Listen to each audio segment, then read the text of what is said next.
就坐在飞船里，引擎刚点火，舱外是漆黑的太空。你盯着前方的星空，心里有个问题一直没有答案：如果速度一直往上涨，涨到光速，眼前这片星空会变成什么样？你可能想过，星星像子弹一样从耳边呼啸而过，宇宙变成一条发光的隧道，还是时间停了，整个宇宙只剩你一个人还活着。这些画面很直觉，但都不对。真实发生的事儿比这安静得多，也陌生得多。我们就从飞船点火这一刻开始，一步步走完这段旅程。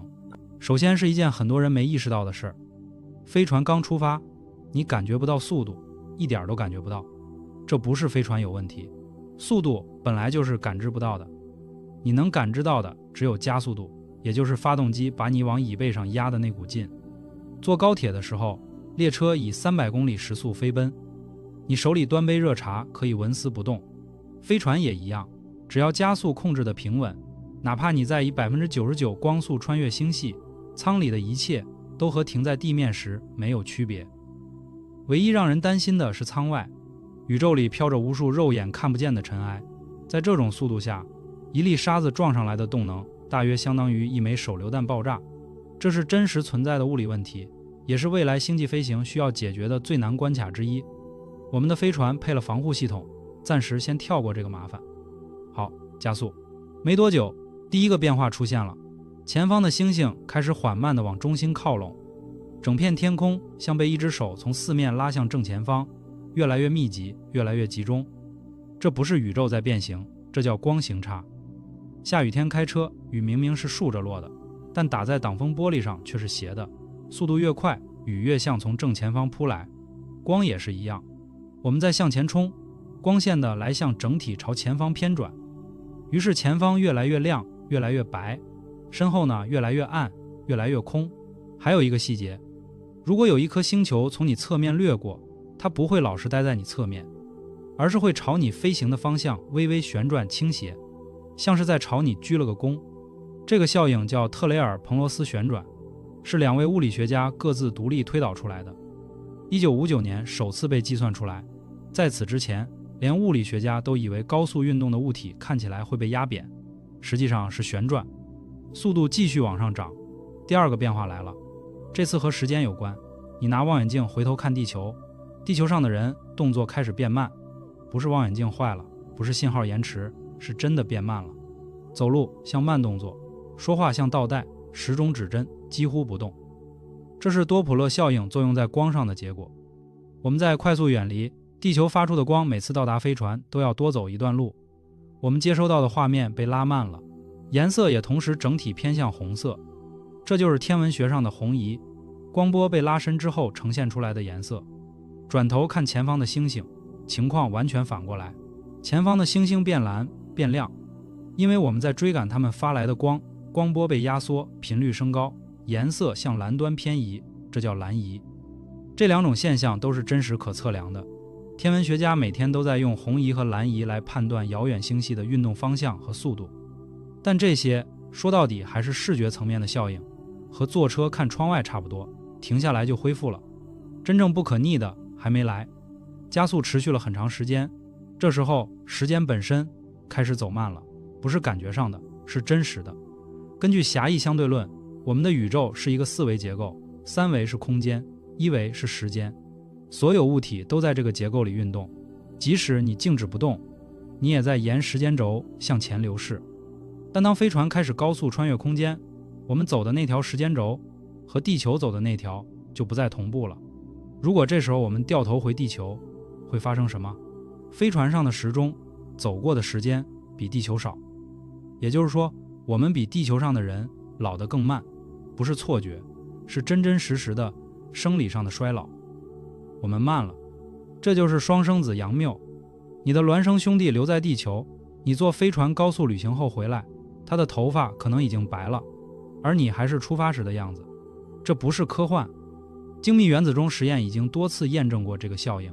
把2台高精度原子钟分开，一台留在地面，一台放上高速飞机绕地球飞一圈，回来对比，2台中显示的时间确实有差异。时间走慢了，空间怎么样？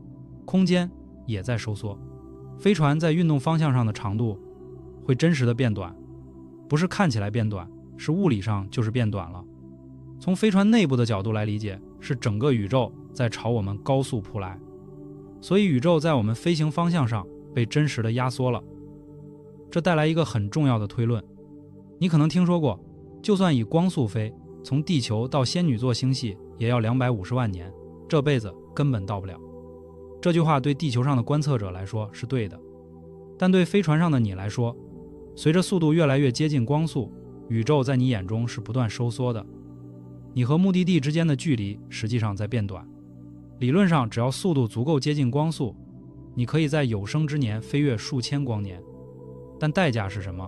等你回来，地球上已经过了几千年，你认识的所有人全都不在了。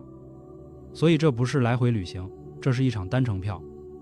飞船继续加速，前方的星空已经收缩成一个刺眼的亮斑，身后是一片彻底的黑。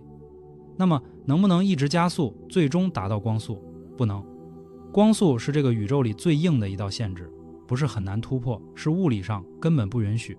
对任何有静止质量的物体来说，越接近光速，继续加速需要的能量就越趋向无穷大。你要真正到达光速，需要无限的能量，而宇宙里不存在无限的能量。还有一件更奇妙的事儿，不管你飞得多快，在你自己的参考系里，光永远以同样的速度离你而去。你在以99%光速飞，旁边照过来一束光，那束光相对你仍然是每秒30万公里，你永远追不上它。这不是飞得还不够快，这是相对论最基础的一条公设，被无数实验验证过。我们能做到的极限是无限接近光速，然后看着前方那个光斑越来越刺眼，身后越来越黑，最终整个宇宙沉入黑暗，只剩前方一个孤独的亮点。但故事还没结束，物理学家有一个更大胆的设想，既然任何东西都不能在空间里超光速运动，那让空间本身来动行不行？广义相对论说时空这块布是可以弯曲的，可以拉伸，也可以压缩，理论上可以构造这样一种结构：飞船前方的空间不断被压缩，飞船后方的空间不断被拉伸。飞船本身完全静止，但它所在的那块空间整体向前推进，像踩着一道时空的浪头冲出去。飞船没有在穿越空间，是空间在带着它走。